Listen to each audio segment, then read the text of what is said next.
What is going on, everybody? It's the France, and we're here for a Monday Night Raw review for September the 21st, 2020. This show is an abomination. From Keith Lee coming up to the main roster, having one clean victory to his name, having multiple DQ losses, and not being pinned in a triple threat match to see who goes to Clash of Champions to take on Drew McIntyre. Retribution gets a little bit closer to seeing who they are, even though WWE decided to change the men's names, and oh boy, we'll get to that in a bit. I think the only thing people really were looking forward to is Dabra Kato versus Braun Strowman on Raw Underground, because actually they gave you something to look forward to. Other than that, this show fucking sucks. We started off with Retribution. Tom Phillips is back, thank for that. And apparently, for whatever fucking reason, if you want to get a WWE contract, you need to throw Molotov cocktails, throw bricks through glass windows, have a car turned over, attack the talent over and over and over again, and you'll get a contract. Because apparently, the five members of Retribution, the main members of Retribution, have contracts.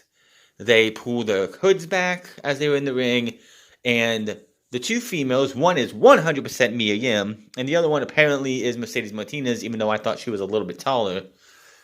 But they're wearing Hannibal Lecter masks, black Hannibal Lecter masks. While the three men are Dio Madden, Dominic Dijakovic, and I don't have a fucking clue who the other one is, because unlike everyone else, this third male individual is wearing a hockey mask to conceal his identity.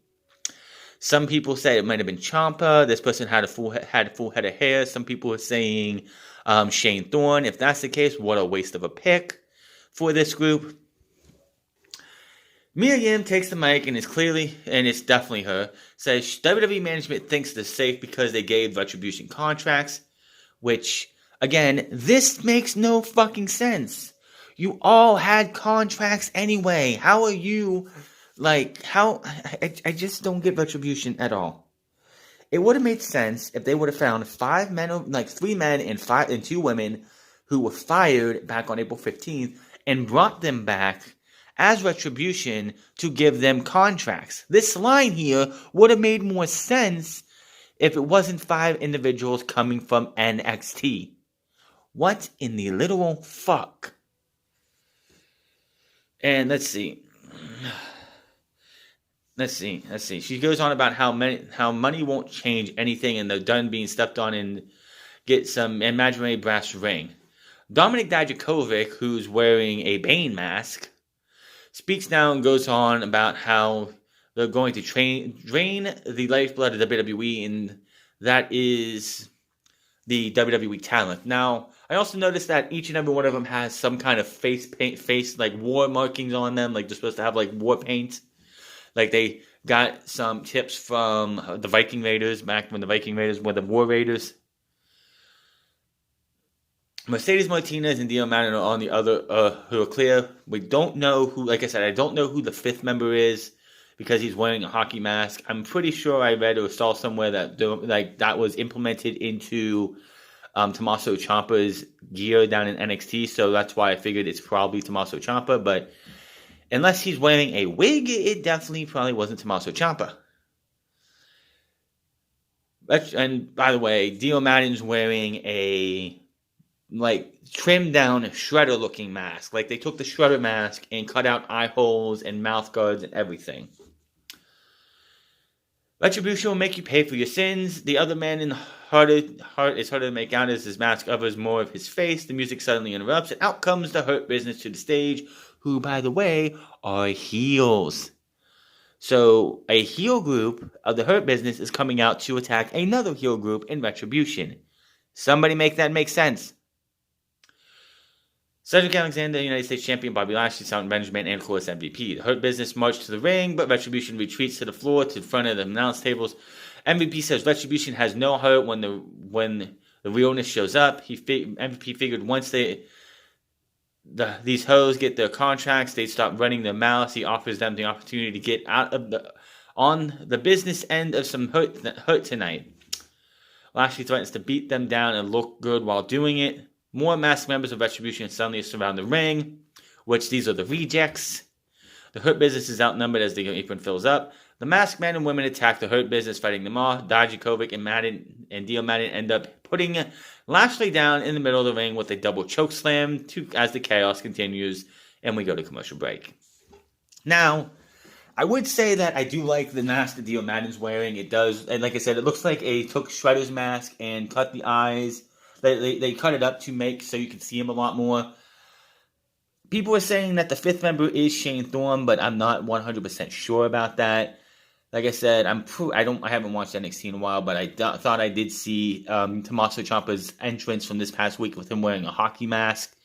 So I was like, maybe that's him, but his guy had full head of hair. Maybe the reason they had the fifth member have a full mask so you didn't see who it was is because they're not completely sure of that fifth member, and maybe they're just going to use that person to filter people in and out until they figure that's who we want it to be. Don't know. Back from break and we see what happened between Retribution and Hurt Business.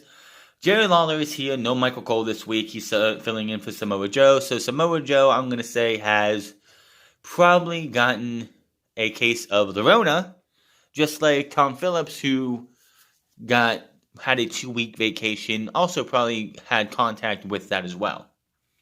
Tom and Byron confirmed that the five-man member of the group had WWE contracts. We see Rey Mysterio and his wife backstage with Sarah Shriver for comments on Dominic getting a potential first title shot. And yes, that first title shot attempt is a number one contenders triple threat match. Andrade and Angel Garza versus Seth Rollins and Murphy versus Dominic Mysterio and everybody's favorite luchador jobber. Sorry, I have a little bit of heartburn with me. Humberto Carrillo. May I ask something here? Why is this match happening? What gives any of these three teams the right to even challenge for the tag team championships? Andrade and Angel Garza were just beating the bejesus out of each other last week. And Buddy Murphy got the little living shit kicked out of him last week after nearly costing Seth Rollins his match against Dominic in the middle of the cage. So you have this match. It doesn't go very long. Dominic brings Andrade back to the ring for a closed 2 count. Move back, more back and forth with Mysterio landing offense. It comes down to Andrade and Murphy going at it. Murphy drops Andrade with a big jumping knee as Rollins watches closely. Rollins leaves the apron and walks away and says, I have more important things to do. Andrade works on Murphy and keeps control. Andrade levels Murphy with a tag and Garza hits the wing clipper on Murphy for the pin and the win to earn the title shot. Okay, Andrade and Angel Garza, I have no problem as a team. They look great together, but for fuck's sakes, April, May, June, July, August, September, 6 months of these men fighting the Street Profits. They don't have a manager anymore because Zelina Vega's off doing her own thing, which I think that was a big mistake. But seriously, what in the literal fuck? Dominic and Humberto wouldn't have made sense. It's just, where's the Viking Raiders? Where's the Hurt Business? I know the Hurt Business got destroyed in the previous segment. But you could have had Shelton Benjamin and Cedric Alexander and MVP in this fucking match to give us a team that, I don't know, would probably be a better option for the Street Profits. How many times does Angel Garza and Andrade get a title shot? So, yeah. If they don't win at Clash of Champions, Gold Rush, end them, get rid of them, be done with it. I am sick and tired of rematch palooza in WWE. We announce the hype tonight's underground between Braun Strowman and Dabo Kato. We see Shane McMahon as a security guard in the back, which, again, that security guard, I don't remember it's like Jordan something, I can't pronounce the last name. Seeing him last week tower over Braun Strowman is like, holy shit. But he tells Shane, security tells Shane to be careful and offers, because he's going to be on the Kevin Owens show, and offers to come with him. Shane always got something in store for Kevin Owens. Shane walks off, and we go to commercial break. Back from break, and the 5 Retribution members are backstage. Dijakovic speaks and says the Hurt Business could have been a part of the solution, but once again, they bend the knee to WWE's demand. This just seems so much like a fucking Antifa ripoff, it's not even funny. The Hurt Business lines their pockets with WWE money to pay for their $1,000 suits. Well, you also have a contract and you're making money now apparently too, even though you've had contracts in NXT and so on and so forth. The Hurt Business didn't ask for this opportunity out of the hate or anger, they asked for it out of greed.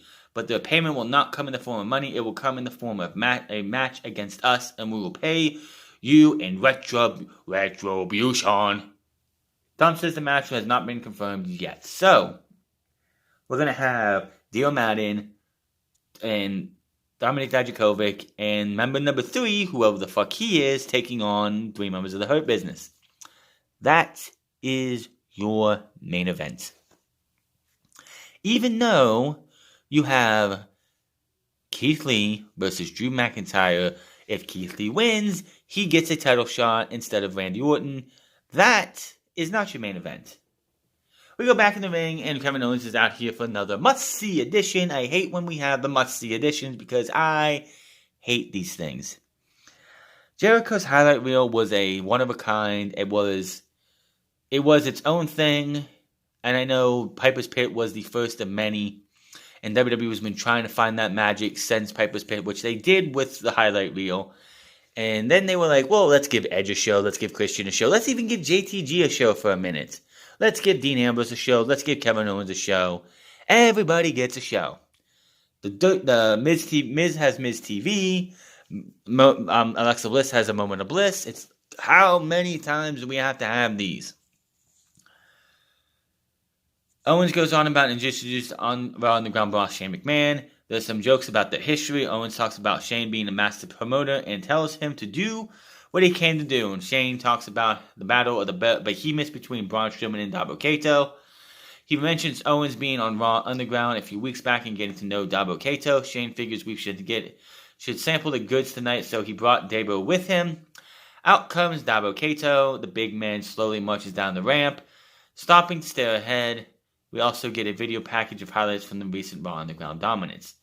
Dabo steps over the top rope to enter, which, just with his size, Dabo Kato is going to be one of those, he should be a attraction. You don't have him in the ring all the time, especially when this Raw Underground thing finally passes, because it's going to eventually. But I just don't know. I don't know if there's going to be much that you can do with Dabo Kato other than this Raw Underground thing. He knows Dabo is focused on Braun tonight, but he wants to know that they will fight here soon. Owens gives Dabo something to think about in the meantime and slaps him across the face. Shane tries to calm Dabo down and tells us to focus on Braun.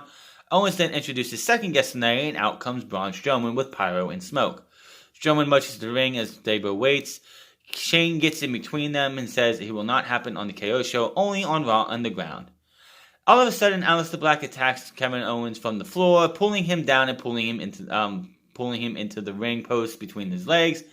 Black yanks Owens out to the floor to the fake boos. Shane calms his fighters and gets them to leave.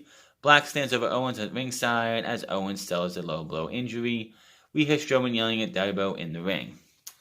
Again, I want to know why Aleister Black is doing what he's doing. Why he keeps attacking Kevin Owens. What his beef is. But that's right, Vince McMahon doesn't care about Aleister Black. He's not going to sit there and actually give a fuck to give us a reason why.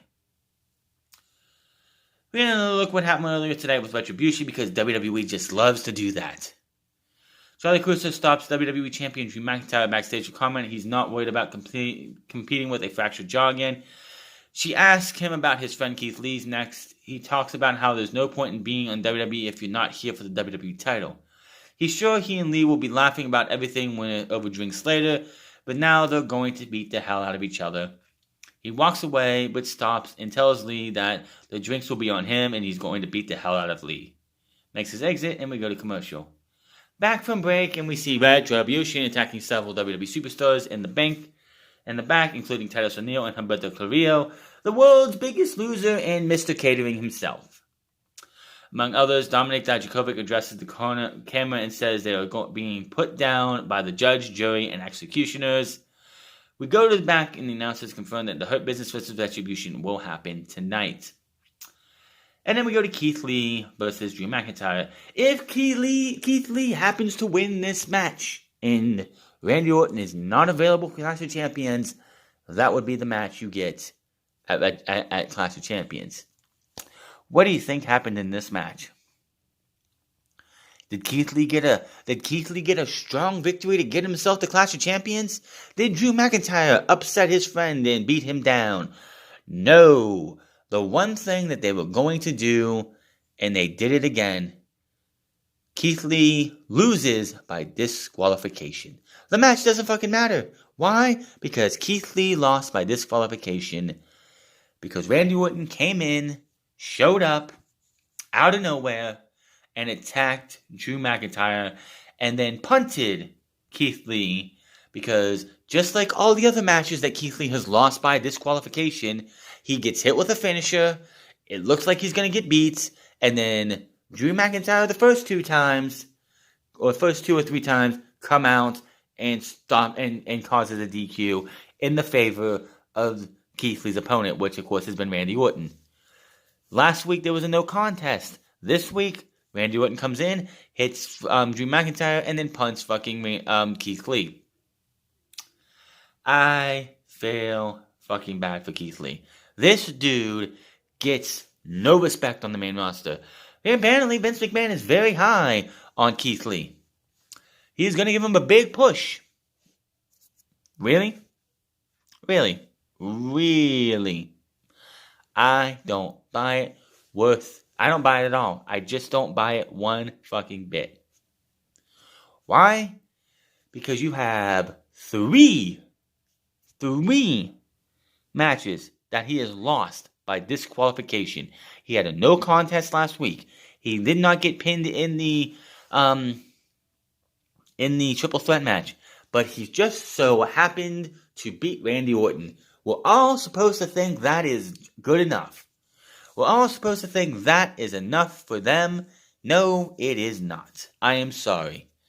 I just don't get why you continue to bring talent to the main roster if all you're going to do is fuck them over like this. Keith Lee should be, yes, he's been intertwined in this Randy Orton and Drew McIntyre feud, which should be fine and great, all fine and good. But he feels like a third wheel who is just there for the hell of it to get them to Clash of Champions. After this week, nobody's going to see Keith Lee anywhere near the WWE Championship. The next time we see Keith Lee, will probably be on main event with Ricochet, Ricochet in the match, or if I want to say this, Ricochet, Bianca Belair, and anybody else who doesn't get to actually have time on TV. Just saying. Back when we see what happened with Randy Orton and Drew McIntyre and Keith Lee, Orton takes the mic in the ring. Now, as the fake boos get louder, after 20 years in the country, Orton says the one constant in these 20 years has been him. He's never walked away from a world title match and doesn't plan on any time soon. He mentions how the WWE title match at Clash of Champions is different. He walks out of the ring into the ambulance parked near the stage, conveniently. Orton goes about how he's taken out several legends with kicks to the skull. Orton says he woke up in the back of the ambulance with a smile on his face because he remembered exactly what he was capable of. Orton goes on and says the ambulance represents his 14th world title and tells Drew to listen up because at Clash of Champions he will make sure Drew takes the one more ride in the ambulance and make sure his title reign flatlines. All courtesy of the most dangerous letters in sports entertainment. RKO slams the back of the ambulance and the fake boos pick up. I really don't care. It's just... You just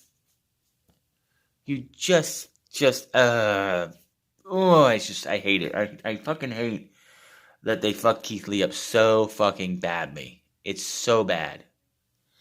How can you screw up a guy like Keith Lee? We keep saying this too. We keep saying this. How are they? It's like Karrion Kross is down in NXT. Guy has a badass entrance. Guy has just a mystique about him. There's no fucking way Vince McMahon can fuck up Karrion Kross. We haven't seen that yet, but he's going to be fucked up when he comes up. We go and we see Keith Lee down in NXT. This guy just oozes charisma. This guy can do things in the ring a guy his size should not be able to do. And what happens? The same as everything else. There's no fucking way Vince McMahon could fuck up Keith Lee. What do they do? Change his entrance. His attire has to change like every single fucking week. And now he's had 1 clean win, 3 losses by disqualification, a no contest last week, and it's just so fucking bad for Keith Lee. It sucks. It absolutely fucking sucks. Sarah Schreiber is backstage with Asuka asking if Zelina Vega or Mickie James is a bigger threat to her title reign. Billie Kay interrupts and mocks Asuka. Peyton Royce rocks up and says maybe Asuka could give her a title shot next. Kay says sure, either of them. The Iconics confirm that they are still friends when Asuka asks. Even though they can't team together, they still can support each other. Royce steps to Asuka and mentions Clash of Champions. Asuka says no one is ready for her at Clash of Champions, but tonight Asuka is ready for Royce. Asuka laughs at her face and walks off as the Iconics stare her down. Okay, you broke these two women up. There's no fucking reason they should even be interacting anymore unless they're gonna feud with each other. But it's WWE, and honestly, it feels like WWE is like, wow, we really didn't want to break them up, but we really had nothing else for that feud with the Riot Squad, so we're gonna break them up. And I guarantee you by the end of September, they're going to be teaming again because that's just how WWE works.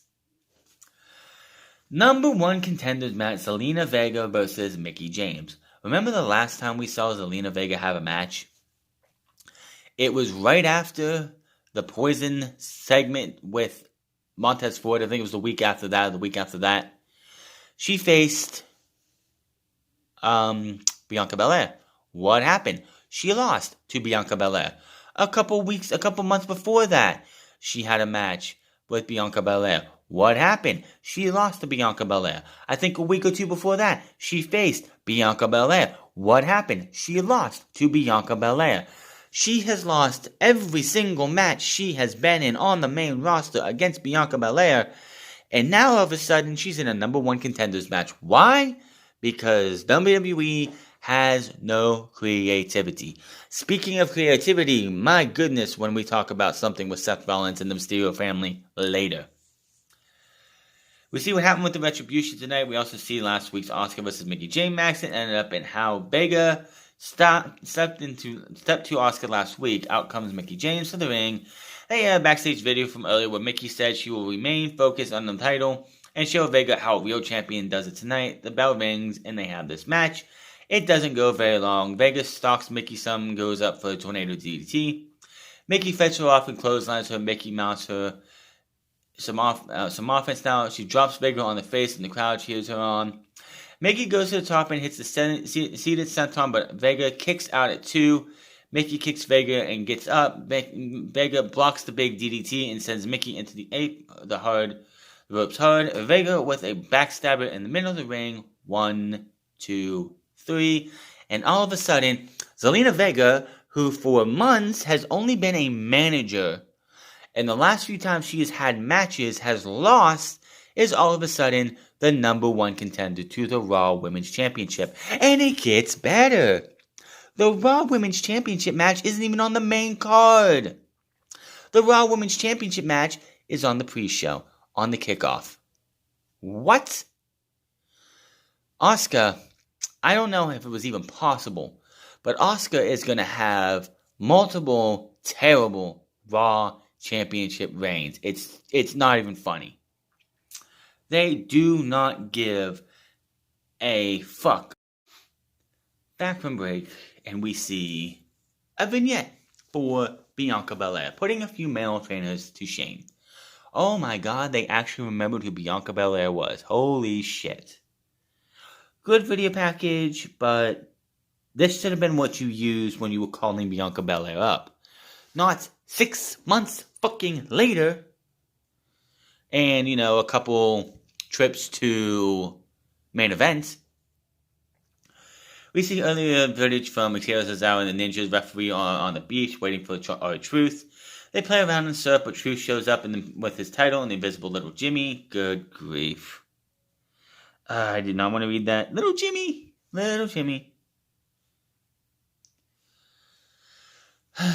Truth about... Little Jimmy relates Truth about the shark in the water. Truth manages to get the safety, but the title belt is left behind. The wacky segment, the terrible segment, ends with what appears to be show what's left of Tozawa's gear after the shark attack. Truth gets his belt back, but it looks like the shark got Tozawa. I know people grilled AEW and Matt Hardy for Stadium Stampede in the drowning thing right after Shad Gaspard's passing. But really? A shark attack? The only thing you were missing was Brock Lesnar showing up and F5ing the shark. Cedric Alexander versus Apollo Crews. Now, you would think that Apollo Crews should lose this match. Apollo Crews is on the wrong side of the Hurt Business, and Cedric Alexander is somebody who just joined the Hurt Business and needs all the momentum he can to make the Hurt Business look good, especially since they're having a match against RETRIBUTIon later in the show. But what did they do? Crews misses a moonsault but lands on his feet. Cedric runs to the ropes and nails a suicide dive, sending Crews out to the barrier. Ricochet and Cedric end up having words at ringside. Cedric goes back to the ring, but Crews takes advantage of the distraction, rolls Cedric up for the pin in the win. Are you fucking kidding me? What the hell are they thinking? I just don't get. I just don't get it. I know it's like you want to give the Hurt Business as much momentum as you can. I mean, they're going into a match against the Retribution. You want the group to look good. Then, of course, what do? You have the other members of the Hurt Business come down and beat the hell out of Apollo Crews and Ricochet, because that's how we get the heat back. It's so stupid. It's just absolutely stupid. Still come out Raw Underground. We go back to break. We come back, and Raw Underground is kicking off with the Shane McMahon in the middle of the ring. I don't give a shit. Raw Underground is something I don't care. We go back to the ring, and out comes Seth Rollins with a large envelope in his hand. What the fuck could we be doing here? It's been 15 years since we had somebody feuding with Rey Mysterio bring an envelope. He said it's no secret that he had Mysterio's numbers for a while now. He thought he would torment would be over after he won the steel cage match last week over Dominic Mysterio. Rollins goes on and says something about the Mysterio family has been bothering him for some time. But he was inspired to look further into it. Inspired by the WWE website after they posted some photos of the family. Rollins said it was like light bulb went off and he feels like the world needs to know the truth. He shows a photo of the big screen and has Rey Mysterio, Dominic, Angie, and Aaliyah. Rollins tells everyone to look at Dominic and then at Rey. He had some people do some digging in the folder, and in this folder he has the results of the investigation. But before he delivers the results of the investigation to the fans, he would be extended a courtesy to the family so they could come out here and find out the truth from Rollins in person. He owes them that at least. He calls for the family to come out so they can hear he says they can trust him. The music hits and out comes the family on the stage. Ray says this must be important to have them come all out. He informs Seth that they are tired of his mind games and they intended to give him a beating like they did with Murphy. Rollins says he truly has learned to respect the family and he's inspired by them for standing together, cheering each other on, fighting together, overcoming adversity together. He calls it a beautiful thing and says that's why they deserve the truth, and says he has the results of a DNA test in his folder. He knows this has been done before, but times have changed and DNA technology has come a long way since then. And yes, they're going down this route again 15 years later. He says he needs the answer to Ray is really Dominic's father, and Ray tells Rollins to cut the BS. Rollins says the fans and the family deserve the truth, and the truth is he pulls the paper out and says the DNA test results are conclusive. Ray is not the father of Dominic. 15 years. They are really going back 15 fucking years to bring something that we do not need to see back because they have nothing else. They have no creativity. They are so creatively bankrupt that they have to go back into back in time, pull a story from 15 years to try and make this at all interesting. I know I'm not the only one who feels this way. This has gone on long enough, and this needs to fucking end. Rollins laughs in the crowd amusing. Ray says, really brought them out here for that. Does Rollins really want to go down this road again? They didn't work out before and it won't work now. Ray says, he tells Rollins to quit running his family's name through the mud. Rollins says maybe he did make a mistake. He asked the guy to look into the mysterious kid, but maybe it's Aaliyah who is not Ray's daughter. Rollins says the test isn't enough. He's got some concrete footage to back it up.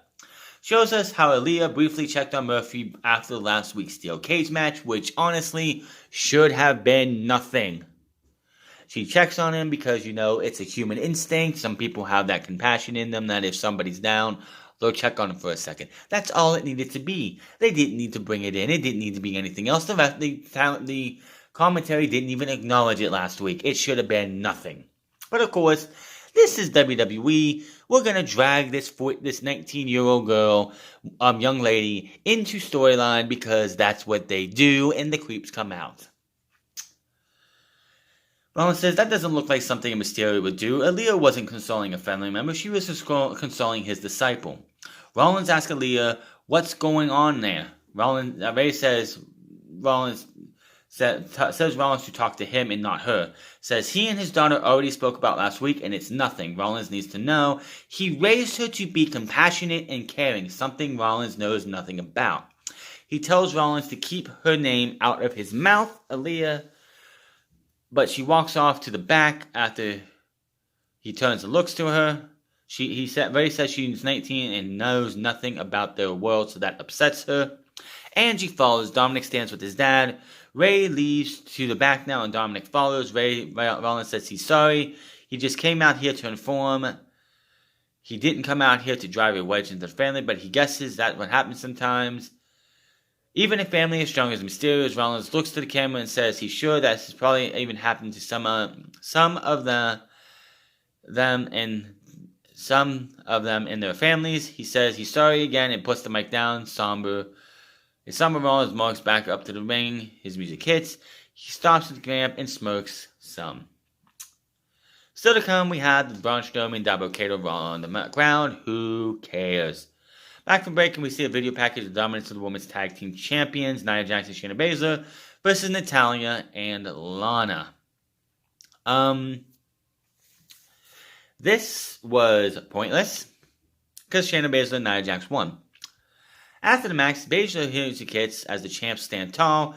They head to the ringside to face off with the number one contenders. Jax shoves Liv down. Baszler drops Riot against the barrier. The Riot Squad tries to double team Jax and Baszler. Baszler clears the announce table. The two teams face off now. The Riot Squad watches as Jax scoops Lana for no reason, up off the ground, puts her on the announce table with the big Samoan drop. Jack's music starts up as he walks to trash the number one contenders. They back away to the ring area, and Baszler brings Jax her belt. Yeah. You know Miro is regretting that promo he gave on AEW 2 weeks ago. He's absolutely regretting it because Lana is getting punished for it. For no reason other than the fact that Vince McMahon is an egomaniacal piece of shit. Miro said he is afraid that this was going to happen, and lo and behold, 2 weeks in a row, Lana eats a Samoan drop through a table. The announce table, mind you. So yeah, anybody thinking, oh, that's bullshit, there's no reason for her to be punished like that, it's part of the storyline. No. There was no reason to do it last week, there was no reason to do it this week, and all of a sudden, boom, Lana has been put through the announce table twice. Why? Because Vince McMahon is petty. Back from break, and we see what happened earlier with Drew McIntyre, Keith Lee, and Randy Orton. The announcers hyped Randy Orton versus Mysterio in an ambulance. Versus McIntyre in an ambulance match. Charlie Cruz is now at the trainer's room with Drew, who is holding on an ice pack for his jaw. He's confident about beating the piss out of Orton on Sunday. As of for tonight, he's going to pick a fight, tosses the ice pack, and marches out. Back to commercial break. Back from break, and Aaliyah Mysterio is backstage with her family. She argues some with her dad and says she's old enough to defend herself. Aaliyah says she's come here for one reason, to support Dominic. She walks off, pointing out how her dad and brother are hurt and wondering what Seth might do to her mom and to herself and her mom. We see the ringside, the announcer with no table, and they send us to Raw Underground. We get Riddick Moss versus Eric. Who gives a shit? Oscar versus Peyton Royce. Back from breaking, the announcers hype Mandy coming soon to Monday Night Raw. We go back to the ring and Peyton Royce is out. The bell rings. They lock up. They have a match. Of course, Billie Kay is watching from ringside. I'm telling you, they're going to do it again. They're going to put these two back together because WWE has zero creativity. Oscar follows up with a drop and drops Royce to the mat. But the Oscar lock, they tangle, and Zelina Vega hits the ring out of nowhere, attacking Oscar for the disqualification. So yes, we didn't get just one, but two DQ matches this far in DQ finishes this far into the show, and we ain't done yet. After the bell, Vega talks trash and goes to work on Oscar. Oscar fights back and goes for a spinning back fist, but Vega avoids it. Retreats to the floor, and she yells about how she's taking the title from Oscar on Sunday. Oscar taunts her from the ring, and the music hits. Then we get to the back, and Murphy startles an emotional Aaliyah, who is on her own for some fucking reason. Aaliyah didn't walk away with her mom, which her mom should have followed with her, but no, Aaliyah's on her own. He apologized and said this whole thing with Seth has gone too far and gotten out of hand. Murphy says if he's done anything to hurt her, he's sorry, walks off, and we go to commercial break. And I'm thinking to myself, they're really doing this, aren't they? They're really doing this entire romance angle, or they're teasing a romance angle between these two. Are you kidding me? Are you kidding me? He's 30 plus years old, she's 19, are we really going to do this? Oh, my head just wants to explode with WWE's just lazy booking. Let's bring something back 15 years in the past just to use it again as a joke. As a fucking joke. Oh, well, it might not be Dominic, it might be Aaliyah. Oh, my head is killing me. This is just so bad. Well, in the time, we got the Braun Strowman, Dabo Kato thing. Braun Strowman stays on top of Kato and the referee calls the fight off. And, of course, Braun Strowman wins. Who cares? The announcers go over the card for Clash of Champions Gold Rush pay-per-view, and then we have Retribution versus the Hurt Business. And my God, can you even tell me who came up with these names? You have T-Bar, Mace, and Slapjack. T-Bar, Mace, and Slapjack. Am I watching the 80s, like 80s cartoons or 90s cartoons? Or am I watching Monday Night Raw? Who the fuck came up with these fucking names? T-Bar, Mace, and Slapjack. What? Those have got to be temporary names. I mean, come on. When the masks come off, they got to go back to the regular names. I mean, come the fuck on. T-Bar, Mace, and Slapjack. What are Mia Yim and Mercedes Martinez going to be fucking called? Because my fucking word, this was pathetic. Just, and as everyone else said, just when you thought they couldn't mess this up anymore, they go and outdo themselves. Holy shit. This was terrible. And on top of that, this is the main event, and how does it end? Lashley is destroying Slapjack and drives him into the mound with a huge chokeslam as the fake crowd pops. Lashley applies the hurt lock, they call it the hurt lock, which is better than the full Lashley. T-Bar breaks it up with a cheap shot from the apron, and the referee calls the match for a disqualification. Why? Because we don't have just one, we don't have two, we have 3 disqualification finishes. After the match, the bell rings, the ring fills up with masked members of Retribution, MVP goes in, but the Hurt Business is beat down. Out comes champion Drew McIntyre with many of the Raw superstars, including Andrade, Angel Garza, and Humberto Carrillo, the tag team champions, Titus O'Neil, and several more. The roster hits the ring and clears the house. The brawl spills out to the ring, but Randy Orton comes out of nowhere, turns Drew around, and lays him out with an RKO. He stands over Drew as the fake boos get louder. Orton music starts up, and he goes down. He looks down at Drew. The final Raw before Clash of Champion Gold Rush goes off the air with Orton standing all over the WWE Champion. This was terrible. How can anybody defend this show? The Hurt Business are like baby faces, then they're heels, then they're back to baby faces. Retribution. I mean, Dijakovic, like Retribution doesn't make any sense to me.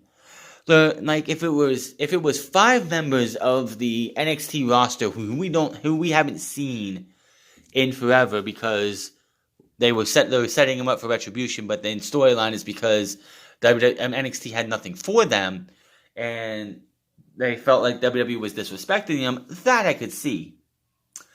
But, I mean, Dijakovic we haven't seen in months. Mia Yim's been off and on the NXT television for a good while. I mean, Mercedes Martinez, if that was her, has really been seen, who was just on TV like 2 weeks ago, and now we're supposed to believe that these men and women are not given a fair shake. What in the literal fuck is this? This show is terrible. I am done talking about it. That is your Raw review. It is terrible. Bad show. Hit that subscribe button, comment down below, like or dislike this video. Find me on Twitter. Find me on twitch.tv/TheFranceClub. And find me on the Instagram at TheFranceClub. And I will see you guys Wednesday for some good fucking wrestling. AEW on TNT. Until then, my name is TheFranceClub.